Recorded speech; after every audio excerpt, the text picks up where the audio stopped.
Hello. Hello. How are you, dear? I am well. How are you? I'm fabulous.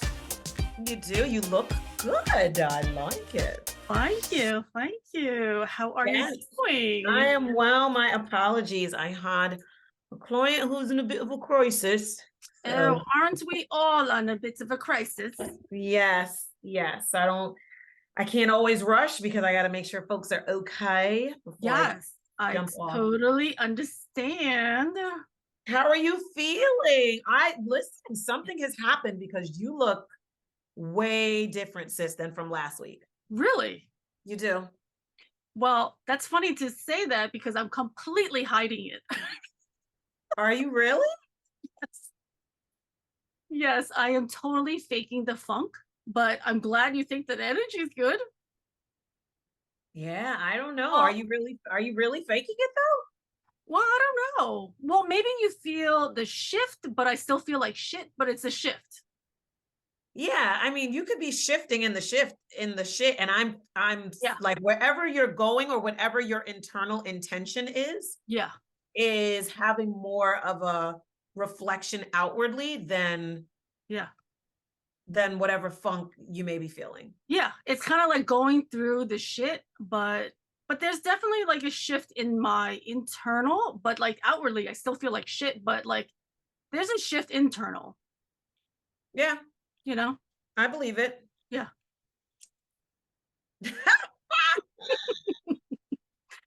There's a shift, but you know, there's still shit, still going through the shit. It's still hard going through the shit, even though in the midst of evolving all of it, it's fucking hard.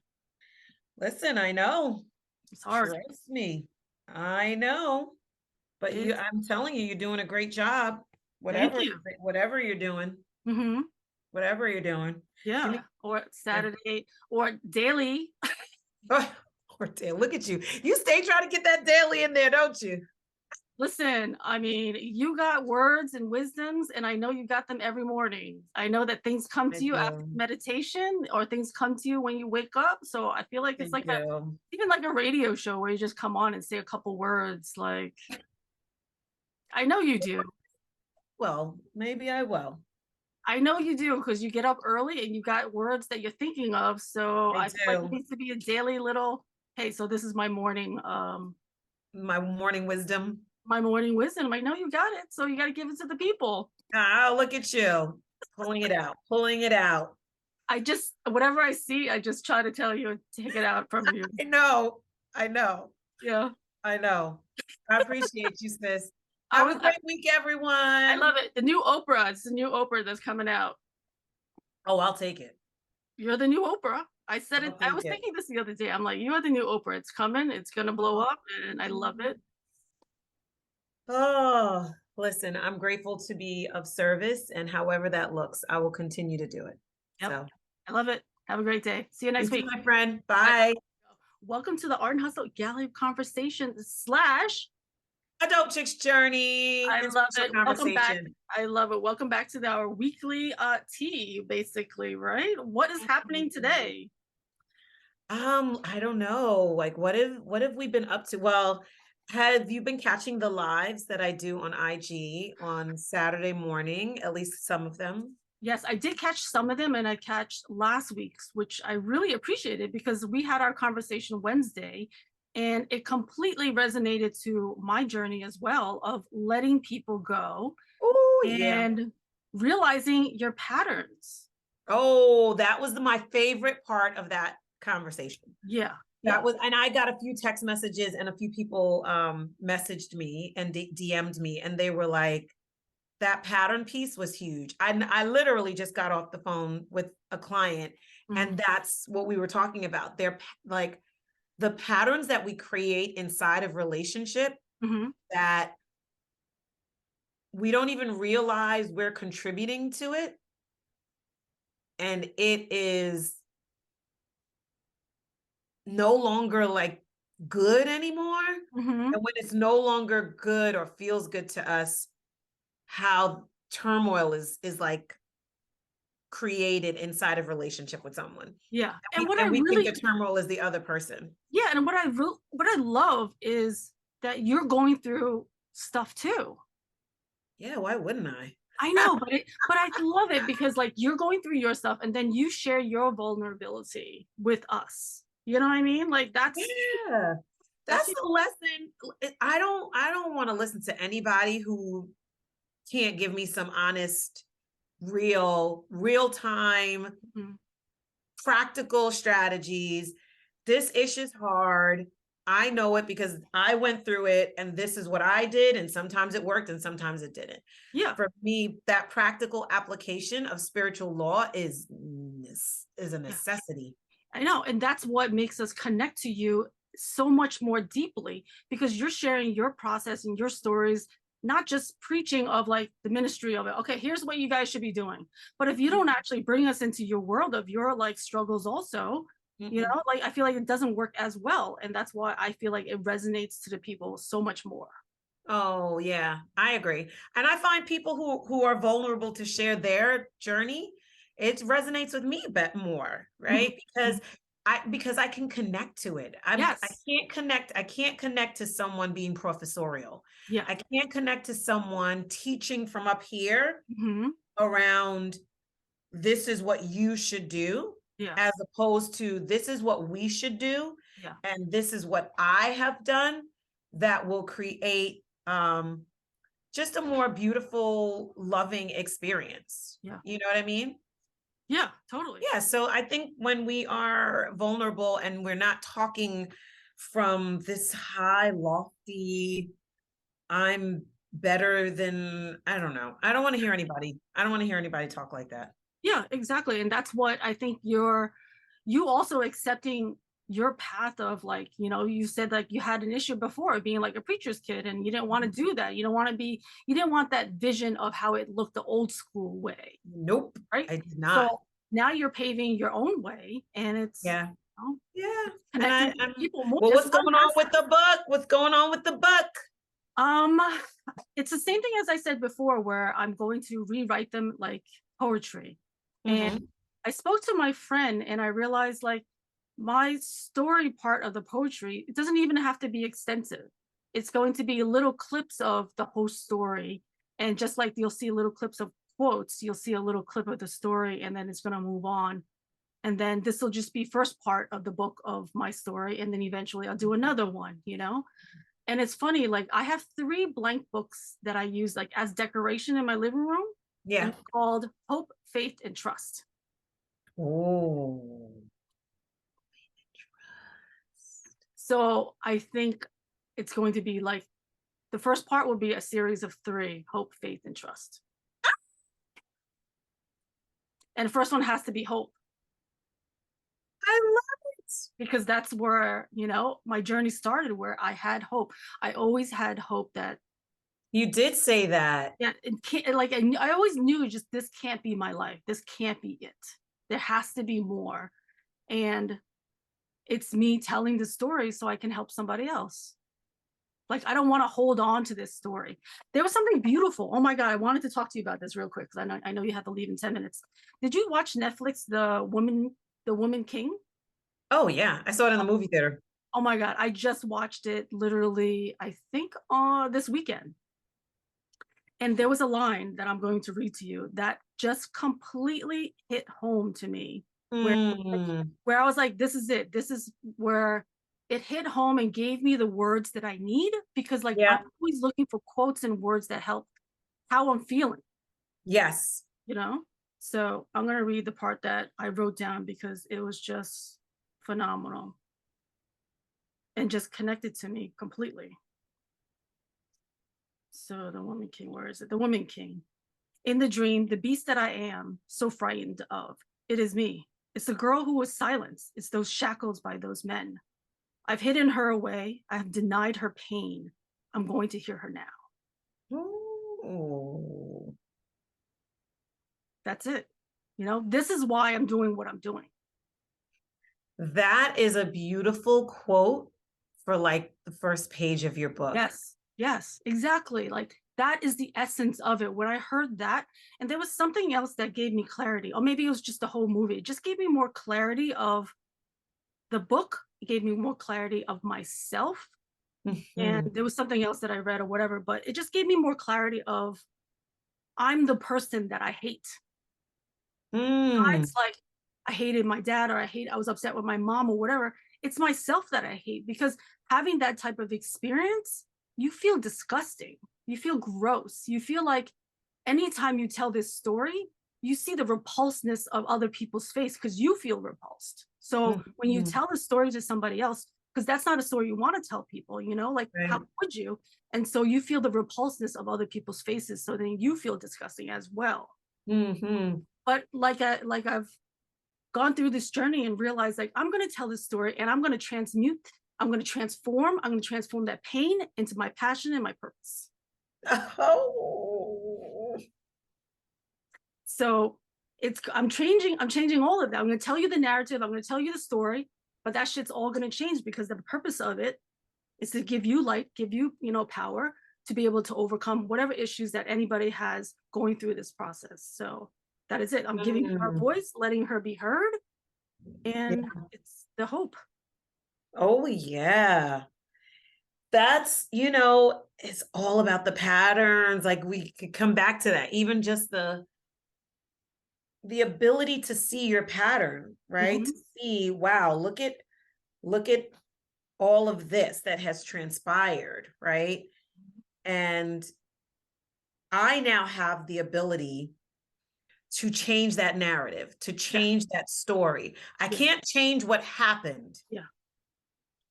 But I can change my patterns. I can change how I think. I can change how I speak. I can change how I interact with people based on the patterns that were created out of me trying to protect myself.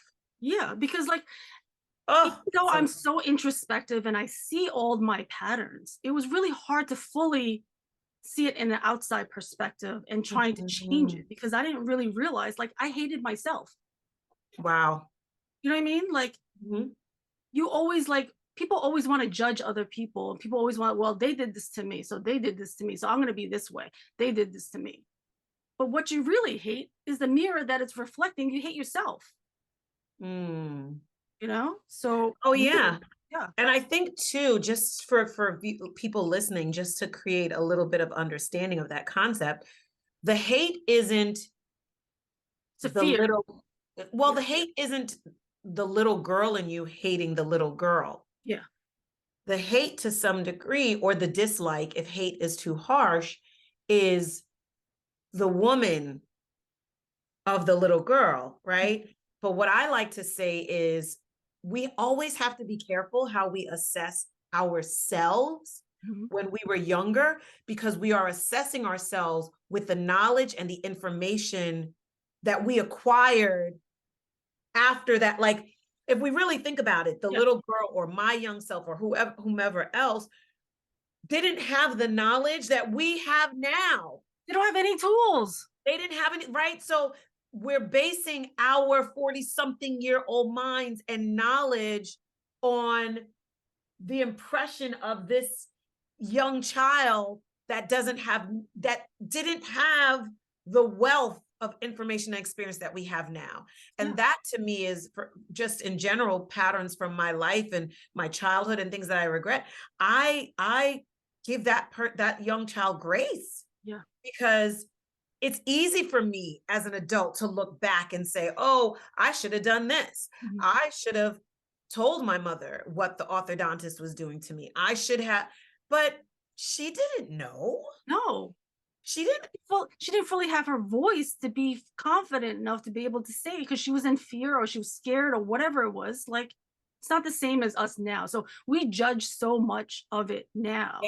When we really should just give ourselves grace. And the funny, something to think about is, if we were to take the image of our younger self and put it in a mirror, and that image is reflecting back to us, right? But we're our adult selves. Half the things that we say to ourselves as an adult, we would not say to our younger self reflecting back to us in a mirror. You would never even say that to your friend. Nope. You know what I mean? No. No, not at all. No. Nope. No. Well, I'm excited about the book. I think, man, this is going to be cathartic, Yep. beautiful, healing, restorative, joyful. It's gonna be all of it. Yeah. It's gonna be all of it. And I'm closer than I think, you know? So I just need to sit down and like analyze more parts of it and just break it down, because it's just going to be little segments. Mm-hmm. It's going to be little segments because a lot of it's in the art. You'll feel my pain in the art. You know, you'll feel the peace in my art. You'll feel the rebirth in my art, because each piece represents all of those processes. Your journey. Through. My whole journey is in the art. Mm-hmm. No. I'm telling you, every time we get together, I think we put something out into the world. Yes. That somebody out there is wondering, you know, what are my patterns, or how do I break this cycle? How do I change my thinking? How do I get over the hump? And they sit and they listen and they watch us and they're like, oh, okay. Yeah. Yeah. Like I really looked into it. Like I'm always looking into it. Where's this connected to? What part of my childhood is this connecting? Because it's never the situation at hand. It's always something that's triggering it, why you're getting upset, why you're sad. It's all from the past. So you just have to sit with it, go through that pain. You got to go through that pain. You can't just ignore it. You got to go through it, sit with it, and analyze it. Mm-hmm. And it sucks. People get sad and then they try to cover it. No, just sit with it. Like if you're sad, go outside, go with nature, take a walk, meditate, listen to like a video of something, you know, that's Zen or meditative or something. Just sit with that pain, because I realized, like I said to you before, where I never got to sit with it. That child never got to sit with it. That's why I had to go through my journey, and that's why I kept crying, because like she never got to sit through it. So I was just feeling the cry, but I wasn't going through the cry. That's good. So I'm going through all of it now. Going through the cry, going through the pain, and I'm giving her grace. I'm letting her be heard, and letting her be heard is the book. Yeah, and I would even say apologizing to her for being mad at her. Yeah. Right? There's nothing to be angry at her or yourself, for that matter, for, because it's like I said, we can't hold children accountable or at the standard of our adult minds that have lived experiences. Yeah, because it's so much judging, because I can feel the hesitation, just like anybody who's gone through this type of abuse. You feel the judgment of other people because you're judging yourself, because you're like, well, as you tell your story, you'll just wonder and think like, why would these people think of like, why didn't you stop it? Why didn't you tell somebody? Why didn't you do this? Why didn't you do that? So you'll feel what they're thinking. Yeah. And you'll feel bad from it. You know? Or are you feeling what you're thinking? I know, that's what I mean. I'm feeling it and I'm projecting it. It's the perception and the projection of it. Oh, yeah. Right? Perception and projection. That's what we're doing with everybody. With everyone. Yeah. Oh. So, you know, like doing these podcasts, I'm accepting all of it. You know? And giving permission to other people to do it as well. Yeah. Yeah. Me being vulnerable, you being vulnerable gives people permission to be like, it's okay to be whatever you're going through. It's okay. Yeah. It's more than okay. It's the human experience. It is our lived human experience. It's what makes us human beings, and not a dog or a cat or an animal or an inanimate object. Yeah. Yeah. What do they say? There's like a spiritual being having a human experience. Yes. You know? Yes. I read somewhere, I don't know how true this is, so I don't want anyone to quote me, but some like years and years ago, I read this somewhere, that when before a person passes away, they're like 7 point something pounds heavier. And then when they die, immediately after they die, something like that, they're like 7 pounds lighter. I can't remember the exact number. I don't know if it's 7, but it's something, there's a shift in the weight. Yeah, and the spirit leaves. It's what the author was suggesting is our souls and our spirit leaving our physical body. Yeah. Yeah. And whether that's true or not, I believe that we are spiritual beings having a physical experience. I totally believe it. And I feel like at that point, somebody was affecting me, or somebody entered me when my mom passed away. Because there was no reason for me to feel nauseous, feeling like I was going to faint when I was just standing by her. And never did I feel any of that during the entire time I was in China. There was something really weird that happened to me. I'm like, this is not normal. Something is either trying to come near me, because there was other people dying there as well. So I don't know who, but I feel like it was her, because ever since her, like, I've gained more gifts and more clarity and more visions of things, you know, so. And now the world gets to experience it. Yeah, I know. I love it. In our beautiful coffee table book that I cannot wait. I March cannot wait. March 31st. I have it marked. Yep. And just so people know, I keep going my ups and downs. I'm like, I need to extend the deadline. I'm not feeling good. I feel like crap. It's not going the way it's going to go. I have all of those feelings. Like, trust me, everybody needs to know, like, yeah, this is like an impossible deadline that I go up and down, up, down. I'm like, no, I'm going to make the deadline. It's going to happen. Even if it's just one book that I printed, it's going to happen no matter what it is, whatever shape, form, or fashion. That's right. Copy. As long as I got one copy for now, I'm happy with it. Listen, and we can do pre-orders. So let's be clear. You can do pre-orders, and we can all order our books in advance. There you go. Exactly. That's why I'm like, as long as I have one, I'm good. I'm happy. This is the first edition of it, and pre-order it. Yes. Oh, I can't wait. I love it. So enjoy the rest of your day. Thank you for coming on for a little bit of tea time with me. Yes. I will see you next week. We'll see you all next week. Yes. And everybody see her on Saturdays at 9 o'clock. That's right. 9 a.m. at DocSunne Inspo on IG. 30 minutes of Saturday morning inspiration. Yeah. Or Saturday or daily. Or daily. Look at you. You stay trying to get that daily in there, don't you? Listen, I mean, you got words and wisdoms, and I know you got them every morning. I know that things come to you after meditation, or things come to you when you wake up. So I feel like it's like even like a radio show where you just come on and say a couple words. Like, I know you do. Well, maybe I will. I know you do, because you get up early and you got words that you're thinking of. So I feel like it needs to be a daily little, hey, so this is my morning. My morning wisdom. My morning wisdom. I know you got it, so you got to give it to the people. Oh, look at you pulling it out. I just, whatever I see, I just try to tell you, take it out from you. I know. Yeah, I know. I appreciate you, sis.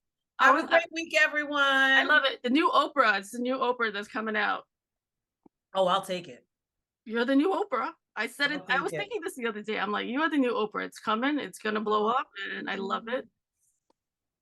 Oh, listen, I'm grateful to be of service, and however that looks, I will continue to do it. Yep. So I love it. Have a great day. See you next week, my friend. Bye. Just beautiful.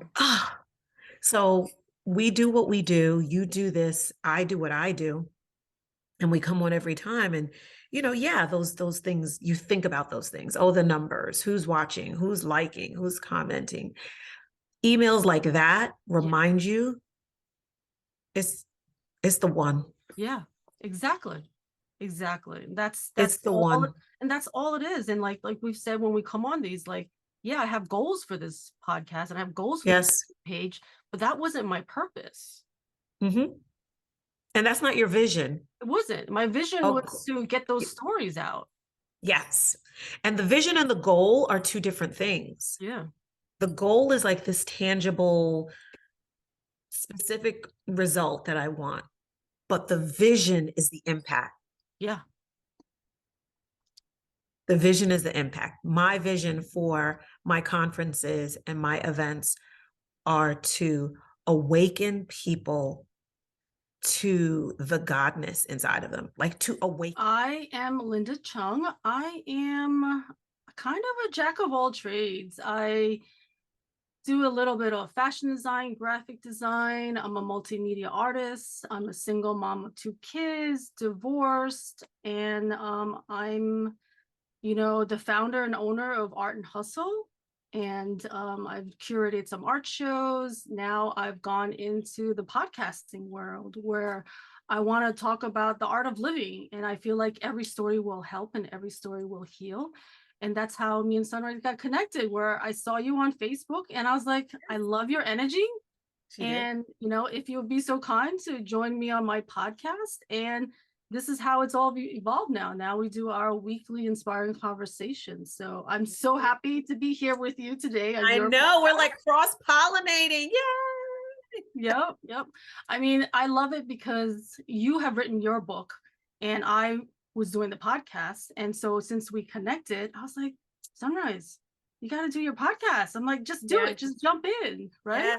Yes. So for those who don't know, yes, I had this idea and it was stewing, and I may have recorded one thing during the pandemic. And then when I connected with Linda was like, just do it.